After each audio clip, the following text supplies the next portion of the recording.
बहुत समय पहले की बात है। एक राज्य में एक राजा का राज्य था। वह अक्सर सोचा करता था कि मैं राजा क्यों बना। एक दिन इस प्रश्न का उत्तर प्राप्त करने उसने अपने राज्य के बड़े बड़े ज्योतिषियों को आमंत्रित किया। ज्योतिषियों के दरबार में उपस्थित होने पर राजा ने यह प्रश्न उनके सामने रखा, जिस समय मेरा जन्म हुआ ठीक उसी समय कई अन्य लोगों का भी जन्म हुआ होगा। उन सब में मैं ही राजा क्यों बना? इस प्रश्न का उत्तर दरबार में उपस्थित कोई भी ज्योतिषी नहीं दे सका। एक बूढ़े ज्योतिषी ने राजा को सलाह दी कि राज्य के बाहर स्थित वन में रहने वाले एक महात्मा कदाचित उसके प्रश्न का उत्तर दे सके। राजा तुरंत उस महात्मा से मिलने वन की ओर निकल पड़ा। जब वह महात्मा के पास पहुंचा तो देखा कि वो अंगारे खा रहे हैं। राजा घोर आश्चर्य में पड़ गया, किंतु उस समय राजा की प्राथमिकता अपने प्रश्न का उत्तर प्राप्त करने की थी।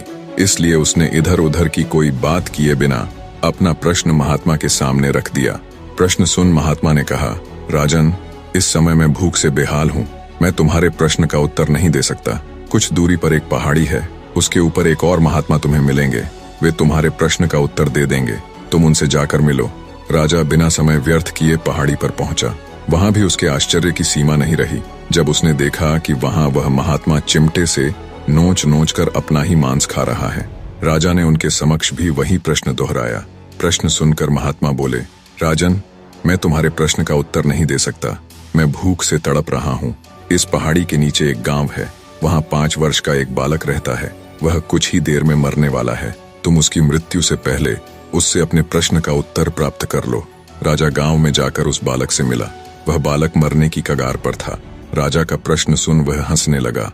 एक मरते हुए बालक को हंसता देख राजा चकित रह गया, किंतु वह शांति से अपने पूछे गए प्रश्न के उत्तर की प्रतीक्षा करने लगा।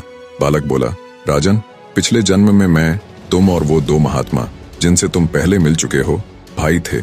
एक दिन हम सभी भाई भोजन कर रहे थे कि एक साधु हमारे पास आकर भोजन मांगने लगा। सबसे बड़े भाई ने उससे कहा, अगर अपना भोजन मैं तुम्हें दे दूंगा तो मैं क्या अंगारे खाऊंगा? साधु ने तथास्तु कहा और आगे बढ़ गए, और आज वह अंगारे खा रहा है। साधु जब दूसरे भाई के पास गए तो दूसरे भाई ने कहा कि मैं अपना भोजन तुम्हें दे दूंगा तो मैं क्या अपना मांस नोचकर खाऊंगा? साधु उसे भी तथास्तु बोल आगे बढ़ गए, और आज वह अपना ही मांस नोचकर खा रहा है। साधु ने जब मुझसे भोजन मांगा तो मैंने कहा कि अगर मैं तुम्हें अपना भोजन दे दूं तो क्या मैं भूखा मरूं? भूखे साधु ने मुझे भी तथास्तु कहा, और आज मैं मरने की कगार पर हूं, किंतु तुमने दया दिखाते हुए उस भूखे साधु को अपना भोजन दे दिया, जिससे खुश हो साधु ने तुम्हें राजा बनने का आशीर्वाद दिया। उस पुण्य का ही प्रताप है कि इस जन्म में तुम राजा बने। इतना कहकर बालक मृत्यु को प्राप्त हो गया। राजा को अपने प्रश्न का उत्तर मिल चुका था। वह अपने राज्य की ओर चल पड़ा। निष्कर्ष, अच्छे कर्म का अच्छा फल मिलता है, इसलिए सदा सत्कर्म करो और जहां तक संभव हो दूसरों की सहायता करो।